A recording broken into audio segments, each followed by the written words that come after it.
البداية يا حبايب القلب لأول مرة بيسان مع محمود بأكبر ايفنت يجمع عالم الموضة والميك اب. طبعا يا حبايب القلب شفنا بيسان مع اخوة نوار، بس هي المرة الاولى يلي راح بنشوفها مع محمود باكبر ايفنت بيجمع عالم الموضة والميك اب، ويلي كانت بيسان بهالايفنت اكتر حماس واكتر استعداد للحظات الاولى. بعدها بننتقل لعند غيث وسارة وسفرهم لفرنسا، وبنشوف بعض الصور والفيديوهات يلي عاشوها بهالايام داخل فرنسا.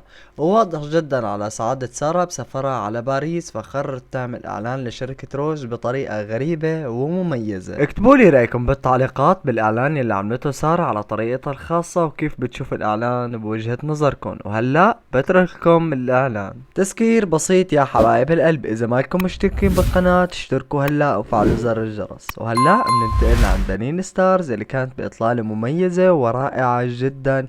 يا حبايب القلب اكتبوا لي رايكم بالتعليقات كيف بتشوفوا اطلالة بنين. وبعدها بننتقل يا حبايب القلب لعند لينا محمد، وهي بتعمل ميك اب بطريقة رائعة ومميزة وبسيطة. اكتبوا لي رايكم بالتعليقات يا حبايب القلب بنهاية الميك اب اللي عملته لين وعجبكم، وقيموا من 10 وشو تقييمكم لهالميك اب. وهلا بترككم اللقطات وطريقة عمل الميك اب بكل سهولة وبساطة.